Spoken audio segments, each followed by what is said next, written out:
What would you do? You got to do something. You're a smart guy. You know the math in the Senate. You know the math in the House. Give me an idea how to avoid the pain of a government shutdown. Well, look, I don't think we should have a shutdown. I think Harry Reid should stop refusing to negotiate.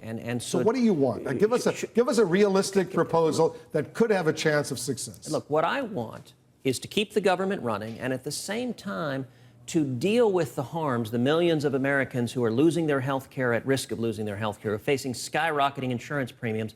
I want the American people to be treated the same as President Obama is treating big corporations and members of Congress. But He's between now and midnight, you're not going to resolve Well, that. let me give you another strategy that ought to happen at the same time. We saw today that a continuing resolution funding the military passed both houses unanimously. Now, the president listed all of these terrible things that will happen if Harry Reid forces a shutdown. I think we ought to start passing continuing resolutions narrowly focused on each of the things the president listed. So he said Border Patrol agents won't be paid. Fine, let's pass a continuing resolution that funds Border Patrol agents. He says that he plans to close every national park. Fine, let's fund a continuing resolution funding the interior, keeping the parks open. Let's one at a time demonstrate the same bipartisan cooperation we saw today with the military and address all of these people that he's holding out as are going to suffer.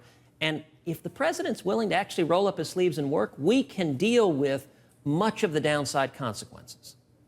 But basically, you want to. How many of those resolutions you think you can pass between now and midnight? Well, look, there's no rule that a continuing resolution has to fund every bit of the federal government all at the same time. We should pick the critical priorities, the areas where, if the Democrats force a shutdown, the areas where there'll be the most pain, and let's address that. Let's take them off the table. And I think the House tonight ought to pass several continuing resolutions. I was glad the president made clear that even if they force a shutdown, Social Security will continue, the military will continue, Medicare will continue, but we ought to address the other areas. The VA, a perfect example. The House should pass a continuing resolution funding the VA in its entirety, send it to the Senate, and I hope Harry Reid would show the same willingness to work that he did this afternoon.